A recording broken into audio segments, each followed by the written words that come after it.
The emergency alarm screamed through the command center of the Cathari homeworld. Ambassador HFY's 6 arms trembled as she watched the holographic display show another red dot disappearing from the star map. That was Ketha Prime, home to 3 billion souls. Now it was nothing but empty space and floating debris. "How many does that make?" asked her aide, his voice barely above a whisper. 7 worlds in 3 months, HFY replied, her throat tight with grief. 7 worlds. 7 entire civilizations. Gone. The thing they called the Devourers had appeared from the dark space between galaxies like a plague of metal locusts. Their ships were massive crystalline structures that fed on everything they touched. Planets, moons, asteroids, even stars began to dim when the Devourers came close. They consumed matter and energy, converting it all into more ships, more weapons, more hungry mouths. The Cathari had tried to fight. Their energy shields were the best in the galaxy. Their plasma cannons could punch holes through asteroid belts. But nothing worked. The Devourer ships adapted to every weapon, absorbed every attack. Worse, they learned. Each battle made them stronger while the Cathari grew weaker. "Ambassador," called her communications officer from across the room. "The Council of Hegemony has responded to our request." HFY felt a spark of hope. The Hegemony controlled half the known galaxy. Their fleets numbered in the tens of thousands. Surely they would help. "Put it through," she said. The hologram flickered to life, showing the proud face of Chancellor Vextar, his scales gleaming under artificial light. "Ambassador HFY," he began in that cold, formal tone she had grown to hate. "The Hegemony Council has reviewed your request for military assistance. And?" HFY leaned forward. "We regret to inform you that we cannot spare resources for your situation. Our calculations show that the Devourer threat will burn itself out within 2 galactic rotations. The cost of intervention outweighs the benefits." The transmission ended. HFY stared at the empty space where the Chancellor's image had been. 2 galactic rotations meant 4 standard years. By then, every Cathari world would be nothing but cosmic dust. "What about the Trade Federation?" her aide asked desperately. The Federation's response came an hour later. "Economic projections indicate minimal impact on trade routes. Acceptable losses within normal parameters." The Stellar Union said their fleets were busy elsewhere. The Crystal Confederacy claimed they had no ships to spare. One by one, every major power in the galaxy found reasons to look the other way while an entire species faced extinction. 3 days later, HFY stood alone in the communication chamber, preparing to send what might be the last message from her people. She had tried official channels and been ignored. Now she would cast her plea into the void itself, broadcasting on every frequency to every corner of known space. "This is Ambassador HFY of the Cathari Confederation," she began, her voice steady despite the fear in her hearts. "We are dying. The entities we call the Devourers have consumed 7 of our 12 worlds. Our defenses have failed. Our allies have abandoned us." She paused, watching through the window as refugee ships fled past, packed with civilians trying to reach the outer worlds. Children who would never see their homes again. Elders leaving behind the graves of their ancestors. "We have 47 days before they reach our remaining worlds. We have tried everything we know. Our science, our weapons, our diplomacy all have failed us. If anyone can hear this message, if anyone in this vast galaxy still believes that some things are worth fighting for, please help us. We don't ask for much. We only ask to live." The transmission went out on every known frequency, carried by quantum relays across thousands of light years. 47 civilizations received the message clearly. 47 civilizations read the data about the Devourers. 47 civilizations made their choice. 46 said no. On a small blue planet in the far rim of the galaxy, Deep Space Monitoring Station Omega picked up the signal at 0347 local time. Technician Rodriguez was half asleep when the computer flagged the transmission as urgent. He rubbed his eyes and read the message twice before hitting the alert button. Within an hour, the message reached Earth Defense Command. Within 6 hours, it sat on the desk of Fleet Admiral Sarah Chen. She read it 3 times, then called an emergency session of the Global Defense Council. "The situation is simple," Admiral Chen told the assembled leaders. "An entire species is about to be wiped out. They've asked for help. Everyone else has said no." "What do we know about these Cathari?" asked the European representative. "Peaceful traders and artists. Never been in a war in their recorded history. They build beautiful cities and write poetry about their gardens. And these devourers? Hive mind, adaptive technology. They've never been defeated. Every species that's encountered them has either fled or been consumed. The room was quiet for a long moment. Finally, the African Union delegate spoke up. What are our chances? Admiral Chen smiled, and it wasn't a pleasant expression. Unknown. No one like us has ever tried. No one like us. Earth is classified as a Class 12 death world by galactic standards. Most species can't even visit our planet without dying from the gravity, the atmosphere, or the bacteria. We're considered primitive barbarians by the galactic community. So why should we get involved? Admiral Chen stood up and walked to the window, looking out at the Earth below. Blue oceans, white clouds, and 7 billion people who had clawed their way to the top of the food chain on a planet that tried to kill everything that lived on. And because 46 civilizations listened to a cry for help and decided it wasn't their problem. Because sometimes the only thing standing between the darkness and the light is someone too stupid to know when they're beaten. The vote was unanimous. 12 hours later, Admiral Chen stood on the bridge of the ESS Defiance, watching as Task Force Lazarus assembled in Earth orbit. 200 ships of various sizes, from massive battleships to nimble destroyers. 50,000 crew members, all volunteers. They knew they might not come back. They came anyway. Admiral, called her communications officer. We're receiving a response to our message to the Cathari. The hologram showed Ambassador HFY, her face filled with confusion and desperate hope. Admiral Chen, we received your transmission. But our records show that Earth is a death world. Your species is listed as pre-contact primitives. Are you certain you wish to engage the devourers? Admiral Chen smiled. Ambassador, you asked for help. We're what you got. We'll be there in 18 days. But Admiral, you don't understand. The devourers have destroyed civilizations far more advanced than yours. They have weapons that can crack planets, shields that absorb any energy attack. Your ships appear to use primitive chemical rockets and metal projectiles. That's right, Admiral Chen nodded. Sometimes primitive is exactly what you need. As Task Force Lazarus jumped to hyperspace, every major power in the galaxy watched and waited. Most expected the human fleet to be destroyed within hours of arriving. The devourers had never been stopped before, but then no one had ever sent humans to stop them. The journey to the Cathari systems took 18 days through hyperspace. Admiral Chen used every hour to prepare her fleet for what waited ahead. She stood in the briefing room of the ESS Defiance, looking at the faces of her ship commanders. These were people who had volunteered to fly into the unknown to help complete strangers. Let me tell you about Earth, she began, activating the holographic display. The blue marble appeared, spinning slowly. Most species in the galaxy come from garden worlds. Perfect temperature, gentle weather, no dangerous animals. Earth is different. She highlighted various regions.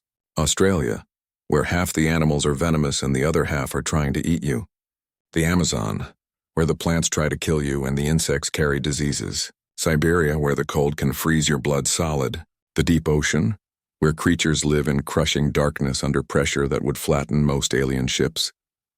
Commander Martinez raised his hand. Admiral, why are you telling us what we already know? Admiral Chen smiled. Because the galaxy doesn't know. They think we're primitive because we use kinetic weapons and chemical rockets. They think we're stupid because we fight wars instead of talking our way out of everything. They don't understand that we're not primitive. We're optimized. She changed the display to show human anatomy. We come from a world where everything is trying to kill us, so we became very good at not dying. Our bones are dense enough to survive impacts that would shatter other species. Our muscles work in gravity that would crush most aliens flat. Our brains are wired to find patterns, solve problems, and never give up. Captain Santos leaned forward. What does this have to do with the devourers? Everything, Admiral Chen replied. The devourers have conquered 43 species. Every one of those species fought the same way. Massive energy weapons, complex shields, perfect formations flying in straight lines, mathematical warfare. She switched to tactical displays showing previous battles. The devourers adapt to patterns. They learn from each encounter and become immune to whatever destroyed them before. Energy weapons? They develop energy absorption. Kinetic projectiles? They create deflection fields. Plasma cannons? They evolve heat resistance. But we don't fight like that, Commander Liu said, understanding beginning to dawn. Exactly. We improvise, we cheat. We use tactics that make no logical sense. When our ships are damaged, we keep fighting. When we're outnumbered, we get creative. When the plan doesn't work, we make a new plan. Admiral Chen pulled up Earth's military history. We've been fighting each other for thousands of years. Naval battles in storms, aerial combat in hurricanes, ground warfare in deserts, jungles, Arctic wastelands. We've learned to fight in conditions that would kill most aliens before the battle even started. The room was quiet as the implications sank in. They weren't just a rescue fleet. They were an evolutionary weapon that had been forged in the fires of a death world. There's something else, Admiral Chen continued. Our ships. The display showed cross-sections of human vessels compared to standard galactic designs. The alien ships were elegant, efficient, with smooth energy conduits and perfect symmetry. The human ships looked brutal by comparison, all sharp angles and redundant systems. Galactic ships are built for perfect conditions, she explained. When something goes wrong, they stop working. Our ships are built to take damage and keep fighting. Multiple hulls, backup systems, manual overrides for everything. We designed them expecting things to go wrong. Captain Torres whistled softly. Because on Earth, things always go wrong. Right. And there's one more advantage we have. Admiral Chen's expression grew serious. The galaxy thinks logically. They calculate odds, weigh costs and benefits, make rational decisions. That's why 46 civilizations said no to the Cathari. It wasn't logical to help. She gestured to the assembled commanders. How many of you ran calculations before volunteering for this mission? No one raised their hand. How many of you weighed the strategic benefits to Earth? Again, silence. How many of you made a logical decision based on careful analysis? Commander Martinez spoke up. Admiral, we volunteered because people were dying and no one else would help. That's not logical. That's just right. Admiral Chen nodded. And that's exactly what I mean. We don't always make logical decisions. Sometimes we make human ones. The next few days were spent in preparation. The human fleet practiced maneuvers that would seem insane to galactic observers. Ships flying through asteroid fields at full speed. Simulated battles where vessels with massive damage continued to fight. Boarding exercises where Marines practiced fighting in zero gravity with hull breaches. Dr. Williams, the fleet's chief scientist, briefed the crews on what they knew about devourer technology. They're crystalline entities, possibly silicon-based. Their ships grow rather than being built. They seem to operate as a hive mind with perfect coordination between vessels. Weaknesses? Asked Commander Santos. Unknown. Every species that's fought them has used energy-based attacks. We have no data on how they respond to kinetic weapons, chemical explosives, or boarding actions. Why not? Asked Captain Liu. Dr. Williams looked uncomfortable. Because no one has ever tried. Galactic doctrine considers such tactics primitive and ineffective. But not impossible? No, just no one thought to try. On the 15th day of their journey, they received another message from Ambassador HFY. Her image appeared in the briefing room and the humans could see the exhaustion in her face. Admiral Chen, the devourers have taken 3 more worlds. We have less than a week before they reach our core systems. Our remaining fleets are falling back to make a final stand at our homeworld. She paused. I must ask again, are you certain about this? Our best scientists estimate your ships will be destroyed within minutes of engagement. Admiral Chen stood up. Ambassador, let me tell you something about humans. We come from a planet where the weather tries to kill us, the animals hunt us for sport, and the plants are poisonous. We've been fighting impossible odds for our entire existence. She gestured to the tactical display showing the devourer fleet. Your scientists are probably right. We probably will be destroyed. But here's the thing about humans, we're too stubborn to know when we're beaten. The transmission ended and Admiral Chen turned to her commanders. Any questions? Commander Martinez raised his hand. Just one, Admiral. When do we show these devourers what a death world can do? Admiral Chen smiled. It was not a pleasant smile. It was the smile of a predator that had been hunting on a world where everything was a predator. 3 days, Commander. 3 days and they'll understand why Earth builds warriors instead of poets. As the human fleet continued toward the battle zone, monitoring stations across the galaxy watched their progress. Most observers expected a quick defeat. The devourers had never been stopped before, but then again they had never met humans before. The human fleet dropped out of hyperspace at the edge of the Cathari system, and Admiral Chen felt her heart sink at what she saw. The tactical display lit up with thousands of red contacts. Devourer ships filled space like a swarm of metal insects, their crystalline hulls catching the light of the dying star. Status report, she called. Ma'am, I'm reading over 8,000 enemy vessels, reported Lieutenant Parker, his voice tight with shock. They range from frigate size to, God almighty, that thing's bigger than a moon. Admiral Chen studied the formation. The devourers moved with perfect precision, like dancers performing a deadly ballet. No wasted motion, no energy lost to inefficiency. It was beautiful in a terrifying way.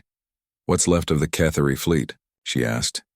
43 ships holding position around the fourth planet. They're broadcasting surrender requests. On the screen, Ambassador HFY appeared. Her image flickered with interference from the massive energy weapons firing in the distance. Admiral Chen, thank the stars you're here. But you must see that resistance is futile. We cannot even damage their ships. What have you tried? Admiral Chen asked. Everything. Plasma cannons, particle beams, antimatter torpedoes, gravitational weapons. Nothing works. Their hulls adapt to every attack within minutes. Admiral Chen nodded. Ambassador, I want you to pull your ships back to minimum safe distance. We're going to try something different.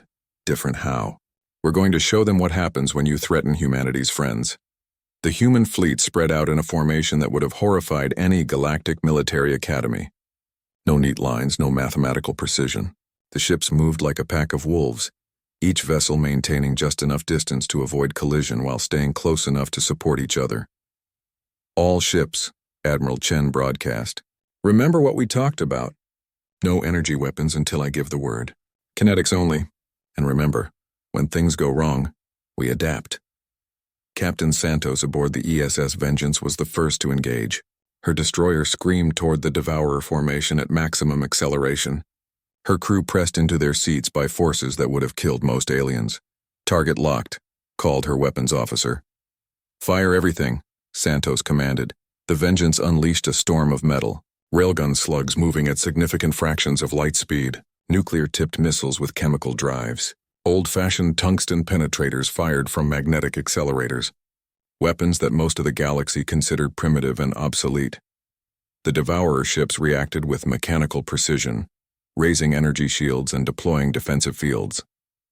For a moment, it looked like the human attack would fail just like all the others. Then the first railgun slug punched through a Devourer's shield like it was tissue paper. The crystalline ship's hull cracked and began to bleed atmosphere. Emergency lights flickered as the vessel tried to compensate for damage it had never experienced before. Direct hit, Santos shouted.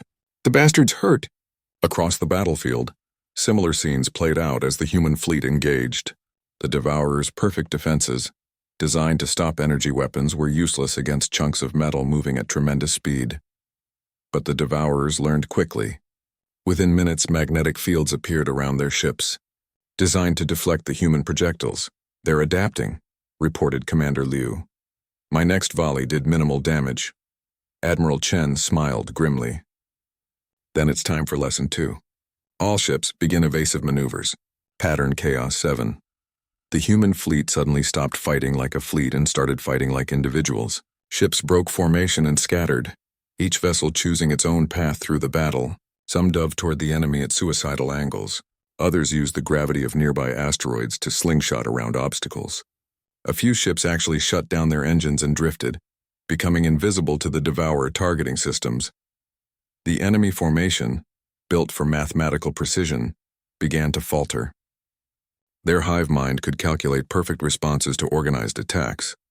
But chaos was beyond their programming. Captain Torres, commanding the cruiser ESS Relentless, found himself surrounded by 6 Devourer vessels. Standard doctrine would call for him to retreat and regroup. Instead, he did something no galactic commander would consider. Full power to engines, he ordered. We're going to ram that big one, sir? His helmsman asked. You heard me. Sometimes the best way through a problem is straight through it. The Relentless accelerated directly toward the largest Devourer ship, her hull groaning under the strain.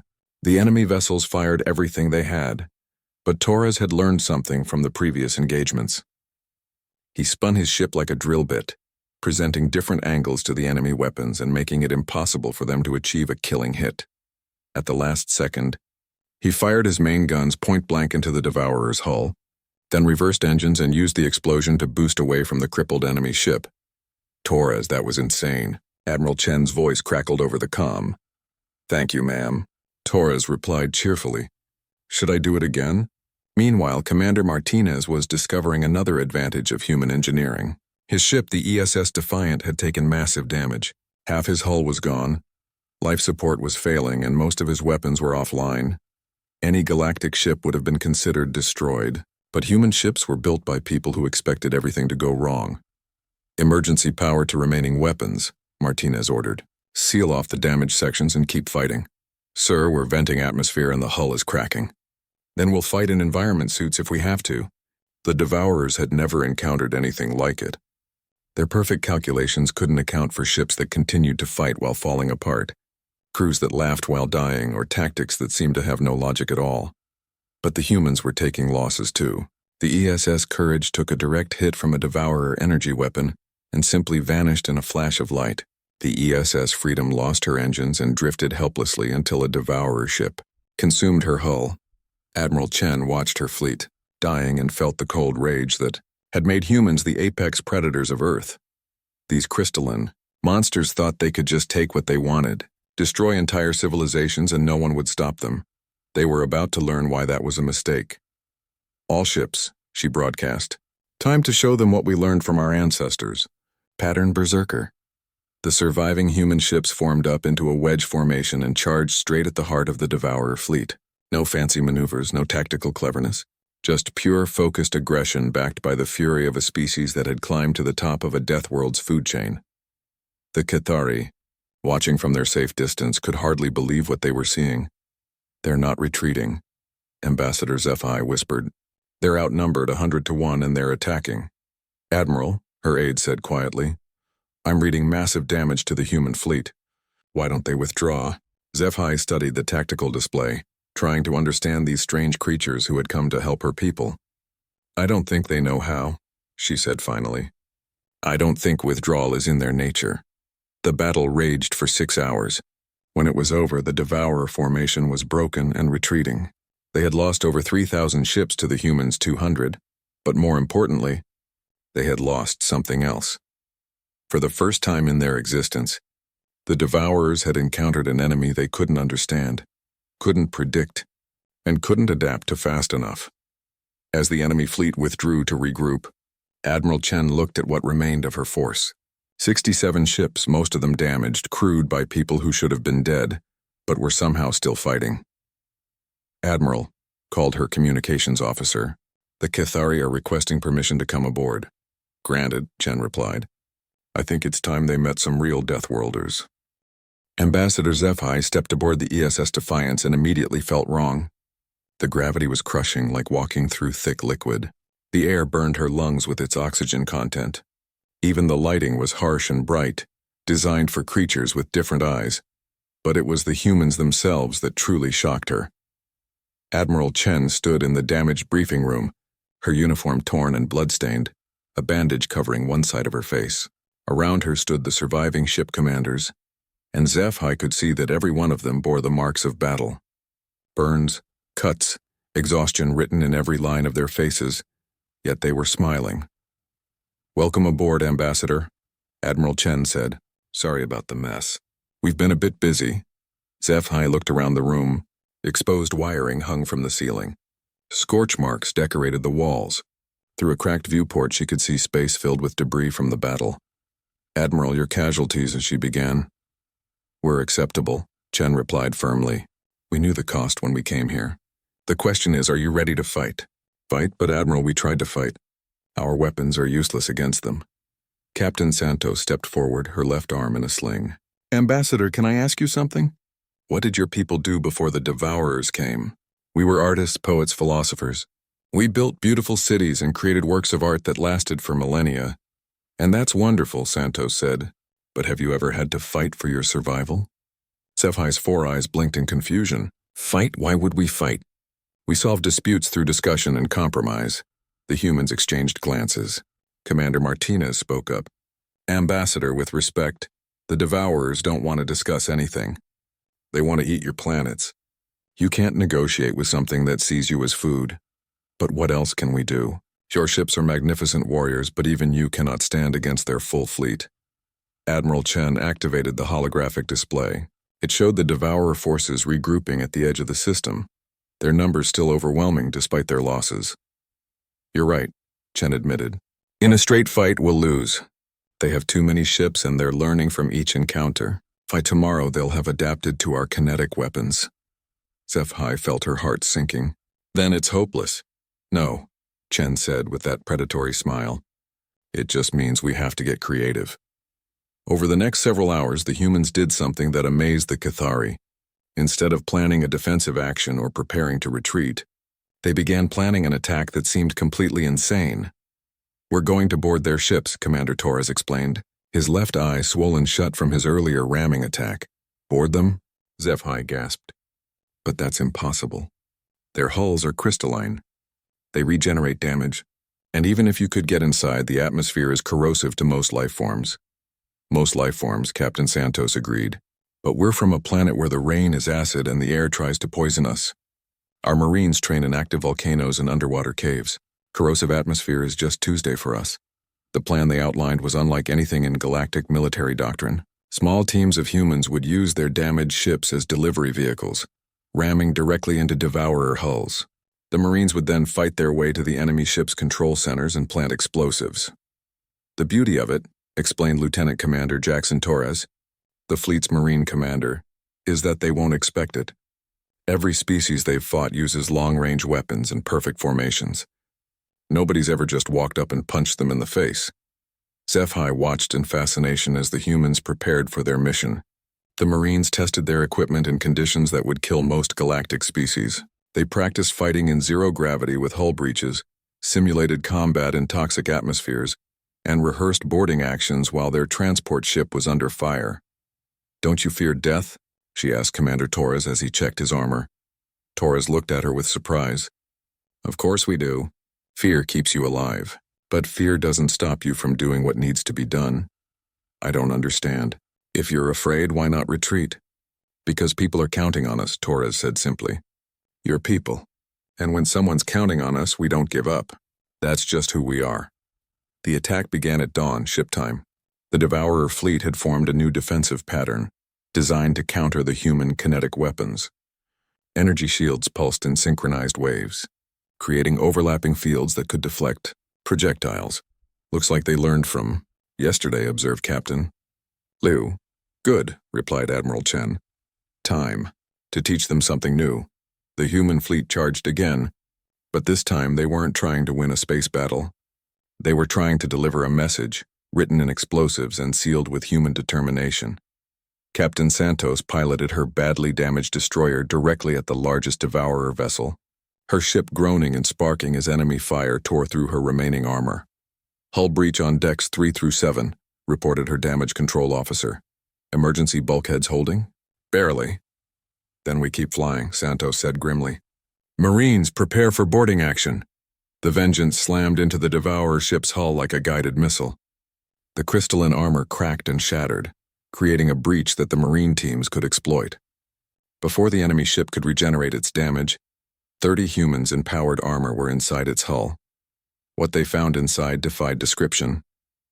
The Devourer ship was alive, its corridors pulsing with organic machinery. Crystalline growths lined the walls, pulsing with bioluminescent patterns that might have been communication or might have been pain. This is like fighting inside someone's circulatory system, muttered Sergeant Williams as her team advanced through the narrow passages. Stay focused, Commander Torres replied over the comm. Find the central node and plant the charges. The Marines fought their way deeper into the ship, encountering resistance unlike anything in their training. The Devourer's internal defenses weren't soldiers in any traditional sense. They were extensions of the ship itself, crystalline growths that could reshape themselves into weapons or barriers. But the humans adapted. When the passages became too narrow for their armor, they abandoned it and fought in environment suits. When their energy weapons were absorbed by the crystalline walls, they switched to chemical explosives and old-fashioned bullets. Contact front, called Corporal Davis. Something big coming down the main corridor. The thing that emerged was nightmare fuel. Part machine, part organic creature, it flowed down the passage like liquid metal given predatory intelligence. Its surface rippled with defensive fields that should have stopped any conventional weapon. Davis did what any human would do when faced with the impossible. He improvised. "Hey, ugly!" he shouted, pulling the pin from a white phosphorus grenade. "Chew on this." The explosion filled the corridor with burning chemicals that ate through both metal and flesh. The devourer construct writhed and collapsed. Its perfect defenses useless against weapons designed for trench warfare on Earth. Across the enemy fleet, similar scenes played out as human marines carved their way through ships that had never been boarded before. They fought in conditions that would have killed any other species, using weapons that galactic civilization had abandoned centuries ago. The devourers tried to adapt. But how do you adapt to enemies who change their tactics every few minutes? How do you defend against creatures who see every setback as a puzzle to be solved? In the flagship's command center, Commander Torres planted the final explosive charge while his team held off the enemy's last desperate attempt to stop them. "Charges set," he reported. 30 seconds to detonation. "All teams, this is Admiral Chen. You have 10 seconds to get clear." "Negative, Admiral," Torres replied calmly. "We're not going to make it." There was silence on the comm for a moment. Then Admiral Chen's voice tight with emotion. "Understood, Commander. It's been an honor." "Likewise, Admiral. Tell my wife I kept my promise." The explosions tore through the Devourer fleet like a chain reaction. Ships that had survived the firepower of entire civilizations were gutted from within by charges placed by humans who refused to give up. When the smoke cleared, the Devourer fleet was broken. Not destroyed, but hurt in ways they had never experienced before. For the first time in their existence, they faced an enemy that couldn't be calculated, predicted, or adapted to fast enough. As the surviving enemy ships began to retreat, Ambassador HFY found herself weeping for the humans who had died to save her people. "Why?" she asked Admiral Chen. "Why would you sacrifice so much for strangers?" Chen looked out at the debris field that contained the remains of heroes whose names would never be forgotten. "Because," she said quietly, "someone had to, and we happened to be here." 3 days after the boarding action, long-range sensors detected the worst possible news. The Devourer fleet was returning, and they had brought reinforcements. Admiral Chen stood on the bridge of her damaged flagship, watching as the tactical display filled with more red contacts than she had ever seen in one place. "Numbers?" she asked quietly. 12,000 ships, Admiral," Lieutenant Parker reported, his voice barely steady. "They've called in every vessel from their other campaigns." Admiral Chen nodded. It made sense. The humans had hurt them, confused them, shown them something they had never encountered before. The Devourers were bringing everything they had to eliminate this new threat. Status of our fleet? 41 ships still operational. Most are running on emergency power and spare parts. 41 ships against 12,000. Even by human standards, those were impossible odds. "Admiral," called her communications officer, "Ambassador HFY is requesting to speak with you." The hologram flickered to life, showing the Cathari ambassador on the bridge of her flagship. Behind her, HFY could see the faces of her crew, all looking to their leader for guidance. "Admiral Chen," HFY began, "our long-range scans confirm your readings. The enemy has brought their entire force. This is clearly beyond what anyone could expect you to face." Admiral Chen waited. She could guess what was coming next. "We have prepared evacuation ships for your people," the ambassador continued. "Your sacrifice has already saved millions of Cathari lives. There is no shame in withdrawal now." "Ambassador," Chen replied, "how many of your people are still on the remaining worlds?" "Approximately 8 billion across 4 planets. And if we withdraw?" HFY's shoulders sagged. "They will all die. The Devourers do not take prisoners." Admiral Chen looked around her bridge. Her crew had been listening to the conversation, and she could see the decision in their faces before any of them spoke. "Admiral," said Captain Santos over the comm, "the vengeance is held together with prayer and duct tape, but she'll fight." "The relentless is ready," added Commander Torres. One by one, every surviving ship reported the same thing. They would stay. They would fight. They would probably die, but they would not abandon the Cathari people. Admiral Chen smiled, feeling proud of her species in that moment. "Ambassador, thank you for the offer, but we didn't come this far to run away at the end." "But Admiral, you cannot possibly survive this battle." "You're probably right," Chen admitted. "But here's something about humans that the galaxy needs to understand. We don't fight battles because we think we can win them. We fight them because they need to be fought. The next few hours were spent in frantic preparation. Every ship used the time to make what repairs they could, redistribute ammunition, and say goodbye to loved ones back on Earth. The humans knew they were about to die, but they faced it with the same grim determination that had carried their species from caves to the stars. Dr. Williams, the fleet scientist, made a discovery that changed everything. "Admiral," he called excitedly from his laboratory, "I've been analyzing the debris from the destroyed devourer ships. I think I know why our boarding actions worked so well." "Explain."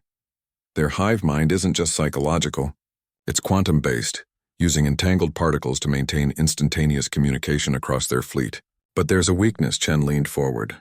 "What kind of weakness?" "They can't handle true chaos. Their entire system is built on predictable patterns and mathematical precision. When we introduced genuine randomness into their ships, it caused cascade failures in their network." "What does that mean for us?" Dr. Williams grinned, and it was an expression that would have terrified any devourer who understood it. "It means we don't have to destroy their fleet. We just have to break their network." The plan that emerged was insane even by human standards. They would use their remaining ships not as weapons, but as chaos generators. Every vessel would attack differently, using random patterns that couldn't be predicted or countered. "The key," Dr. Williams explained, "is that we can't coordinate our actions. The moment we start working together in a predictable pattern, their hive mind will adapt. We have to fight as individuals, each ship doing whatever seems right at the moment." Admiral Chen broadcast the plan to her fleet. "Ladies and gentlemen, this is it. No formations, no coordinated attacks, no battle plans. I want every ship to pick targets at random and attack using whatever method seems good at the time. Make it up as you go along." "Admiral," Captain Liu asked, "what if we accidentally hit each other?" "Then we apologize and keep fighting," Chen replied. "The goal isn't to win cleanly. The goal is to create so much chaos that their hive mind breaks down." The devourer fleet arrived in perfect formation, a mathematical expression of coordinated death. 12,000 ships moving in precise harmony, their weapons charging in synchronized patterns, their strategy calculated to eliminate the human threat efficiently. They had learned from their previous encounters. Energy shields were configured to stop kinetic weapons.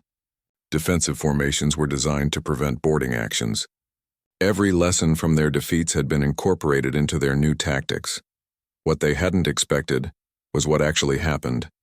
The human fleet scattered like leaves in a hurricane. Every ship flew in a different direction at a different speed using different tactics. Captain Santos headed straight for the enemy formation at maximum acceleration. Commander Martinez shut down all his systems and drifted, pretending to be debris. Captain Liu flew in a spiral pattern while firing randomly into space. To an outside observer, it looked like complete madness. The humans appeared to have lost all discipline, all coordination, all sense of military order, and that was exactly the point. The devourer hive mind tried to calculate responses to the human attacks, but there was nothing to calculate. How do you predict the actions of an enemy who doesn't know what he's going to do next? Captain Torres found himself facing a formation of 50 devourer ships. Standard tactics called for him to retreat and wait for support. Instead, he did something that made no sense at all. He opened a comm channel and began singing. "Amazing Grace." How sweet the sound, his voice echoed across space. "That saved a wretch like me." The devourer ships hesitated, their hive mind struggling to process this new form of communication.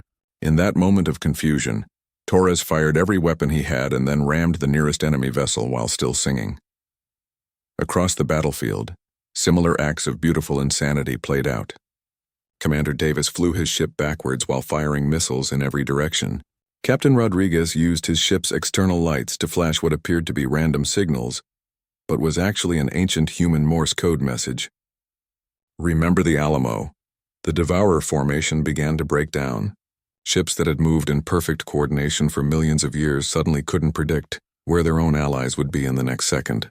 Their quantum communication network, designed for mathematical precision, started producing errors when faced with genuine chaos. Admiral Chen watched the battle unfold and realized something wonderful. Her fleet was losing in every traditional sense. Ships were being destroyed, weapons were running out of ammunition, and the humans were vastly outnumbered, but they were winning where it mattered. "All ships," she broadcast, I'm reading quantum cascade failures throughout the enemy fleet. Keep doing whatever you're doing." The end came suddenly.